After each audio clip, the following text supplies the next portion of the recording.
नमस्कार दोस्तों, स्वागत है आपका हमारे YouTube चैनल लक्ष्य विद जय में। आज है 24 जून और शुरू करते हैं आज का करंट अफेयर्स। लेकिन उसके पहले एक मोटिवेशन कोट के साथ। हौसले के तरकस में कोशिश का वो तीर जिंदा रखो, हौसले के तरकस में कोशिश का वो तीर जिंदा रखो। हार जाओ चाहे ज़िंदगी में सब कुछ, मगर फिर से जीतने की उम्मीद जिंदा रखो। इसी मोटिवेशन कोट के साथ शुरू करते हैं आज का करंट। सबसे पहले शुरू करते हैं 24 जून की महत्वपूर्ण घटनाओं को। 1980 में भारत के चौथे राष्ट्रपति वीवी गिरी का निधन हो गया था। 24 जून 1206 में दिल्ली के पहले सुल्तान कुतुबुद्दीन ऐबक की ताजपोशी की गई थी। 24 जून 2016 में भारत औपचारिक तौर पर शंघाई सहयोग संगठन का सदस्य बना था। 24 जून 1564 में मुगलों से युद्ध करते हुए रानी दुर्गावती वीरगति को प्राप्त हुई थी। और आज के ही दिन फ्रांस में पहली बार रिपब्लिकन संविधान को अपनाया गया था। ये थे कुछ महत्वपूर्ण 24 जून ने किस राज्य से लगी सीमा पर नदी पर तटबंध के मरम्मत का काम रोक दिया है। ऑप्शन है उत्तराखंड, उत्तर प्रदेश, बिहार और झारखंड। तो सही ऑप्शन हो जाएगा बिहार।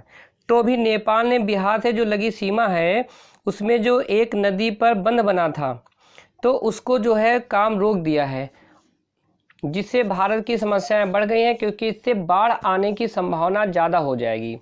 जो ये बांध बना हुआ था आपका, तो बांध में जो पानी निकलने के बहुत सारे रास्ते से उनके मरम्मत का काम आधा भारत ने कर लिया है और नेपाल वो कर नहीं रहा है।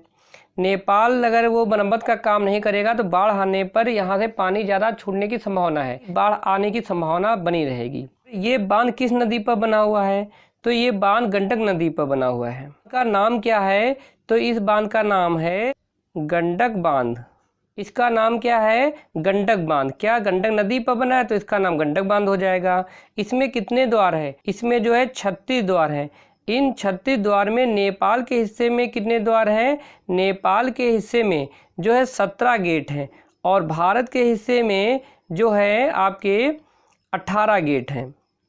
अब भारत ने अपने 18 गेटों का मरम्मत कर लिया है, लेकिन नेपाल अपने 17 गेटों का जो पानी निकलने के गेट हैं इनकी मरम्मत नहीं कर रहा है, उसने मरम्मत का काम रोक दिया है। आ जाते हैं अगले वाले क्वेश्चन पर।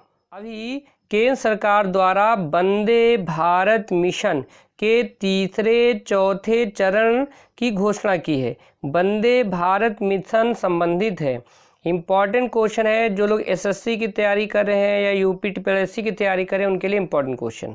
तो सही ऑप्शन हो जाएगा इसका विदेशों में फंसे भारतीयों को स्वदेश लाना। ये है वंदे भारत मिशन जो भी शुरू किया गया था। अब देख लेते हैं इसके कुछ महत्वपूर्ण तथ्यों को।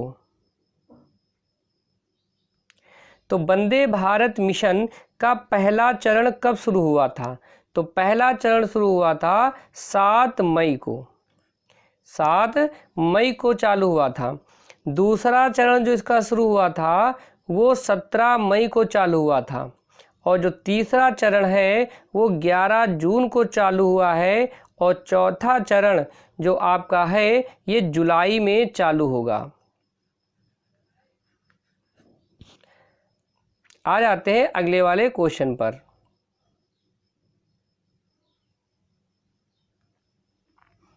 अभी डेड मैन के नाम से मशहूर WWF के किस रेसलर ने संन्यास लेने का ऐलान किया है?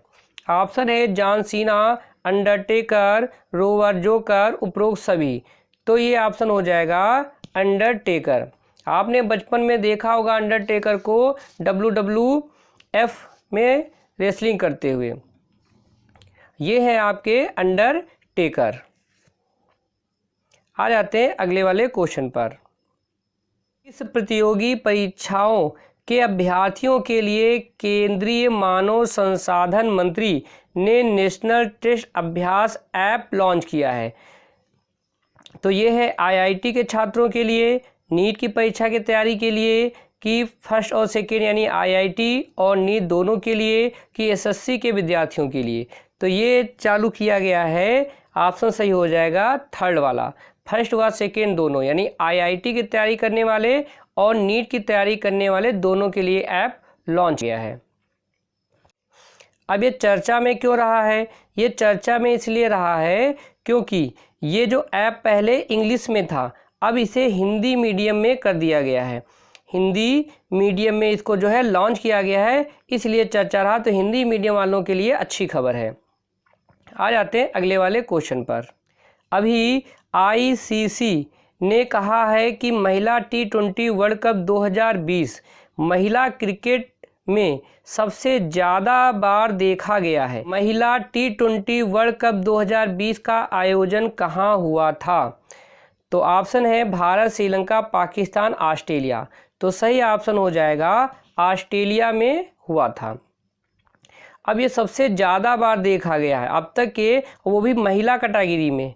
ध्यान देना है, पूरी क्रिकेट की बात नहीं हो रही है, महिला क्रिकेट की बात हो रही है। तो महिला क्रिकेट में सबसे ज़्यादा बार देखा जाने वाला T20 महिला वर्ल्ड कप 2020 को देखा गया है। अब इससे संबंधित अन्य तथ्यों को देख लेते हैं, अन्य महत्वपूर्ण तथ्यों को देख लेते हैं। महिला T20 वर्ल्ड कप 2020 जीता किसने था? तो ये ऑस्ट्रेलिया ने ही जीता था। किसने जीता था? ऑस्ट्रेलिया ने जीता था। उप विजेता कौन रहा था? तो उप विजेता अपना ही देश भारत रहा था। और भारत की जो है कप्तान कौन थी? हरमनप्रीत कौर। ये भी इम्पोर्टेंट है, नोट कर सकते हो। हरमनप्रीत कौर थी भारत की कप्तान। महिला T20 वर्ल्ड कप में फाइनल मैच कब हुआ? ये भी इम्पोर्टेंट है, हमने आपको बताया भी था। महिला T20 वर्ल्ड कप, जैसे महिला है तो महिला दिवस कब मनाते हैं? 8 मार्च को। कब मनाते हैं? 8 मार्च को मनाते हैं। और फाइनल मैच भी 8 मार्च 2020 को हुआ था। अगला पॉइंट है, क्रिकेट इतिहास में सबसे ज़्यादा बार देखा गया मैच कौन सा रहा? यानी अब महिला की बात नहीं हो रही, ना ही पुरुषों की बात हो रही है, दोनों को मिला के बात हो रही है कि सबसे ज़्यादा बार देखा गया कौन सा है। तो वो सबसे ज़्यादा बार देखा गया है पुरुषों का वर्ल्ड कप 2019 वाला, इसको सबसे ज़्यादा बार देखा गया है। आ जाते हैं अगले वाले क्वेश्चन पर। अभी किस कंपनी ने 150 अरब डॉलर का बाजार पूंजीकरण हासिल किया है? यह लक्ष्य पाने वाली भारत की पहली कंपनी बन गई है। तो इसका सही ऑप्शन हो जाएगा रिलायंस इंडस्ट्रीज लिमिटेड। यानी रिलायंस ने जो है 150 अरब डॉलर का बाजार पूंजी हासिल कर लिया है। और भी कुछ समय पहले बताया भी था कि ये जो है अपने ऋण को शून्य किया है। और सेकेंड नंबर पे कौन रहा है? Tata consultancy services. आ जाते हैं अगले वाले क्वेश्चन पर। अभी किस देश ने हाई स्पीड मैगलेव का सफलतापूर्वक परीक्षण किया है? भारत ने, चीन ने, जापान ने, अमेरिका ने। सही ऑप्शन हो जाएगा चीन। ये है आपकी हाई स्पीड ट्रेन, जो कि भी चीन ने का सफलतापूर्वक परीक्षण किया है। अब इससे संबंधित कुछ प्रश्न कर लेते हैं। इसकी चाल कितनी है? इसकी चाल है आपकी 600 किलोमीटर प्रति घंटा। कितनी इसकी चाल है? 600 किलोमीटर प्रति घंटा है। इसके पहले चीन ने एक बुलेट ट्रेन बनाई थी जिसकी चाल थी 300 किलोमीटर प्रति घंटा, यानी कि बुलेट ट्रेन से दोगुनी चाल से चलेगी। इसकी चाल कितनी है? 600 किलोमीटर। एशियाई यूथ गेम 2021 चीन में होंगे। एशियाई पैरा गेम 2022 चीन में होंगे। विंटर ओलंपिक 2022 चीन में होंगे। और 19वें एशियाई खेल 2022 चीन में होंगे। तो ये भी इम्पोर्टेंट पॉइंट है, ये भी आप नोट कर सकते हो। आ जाते हैं अगले वाले क्वेश्चन पर। आशीष राजेंद्र गोयल का निधन हो गया, वह संबंधित थे? सही ऑप्शन हो जाएगा क्रिकेट से संबंधित थे, एक गेंदबाज थे। घरेलू क्रिकेट में सबसे ज़्यादा विकेट लेने वाले यही हैं। और रणजी मैच में भी सबसे ज़्यादा विकेट लेने वाले खिलाड़ी भी राजेंद्र गोयल हैं। इनकी उम्र थी 77 वर्ष और इनको 2017 में CK Naidu life time achievement पुरस्कार से भी सम्मानित किया गया था। अभी किस टेनिस खिलाड़ी को कोरोना पॉजिटिव पाया गया है? तो सही ऑप्शन हो जाएगा उपरोक्त सभी, यानी कि यहाँ पे स्टा है नोवाक जोकोविच, ग्रिगोर दिमित्रोव, बार्ना कोरिक, इन सभी को जो है कोरोना पॉजिटिव पाया गया है। आ जाते हैं अगले क्वेश्चन पर। अभी किस राज्य सरकार ने एक टू खेलो एक टू पढ़ो लर्निंग परियोजना शुरू की है? तमिलनाडु, त्रिपुरा, असम, पश्चिम बंगाल। तो सही ऑप्शन हो जाएगा त्रिपुरा। त्रिपुरा की तो कुछ बात कर लेते हैं त्रिपुरा से। त्रिपुरा की राजधानी है अगरतला, सीएम है विप्लव कुमार देव और गवर्नर है रमेश बैस।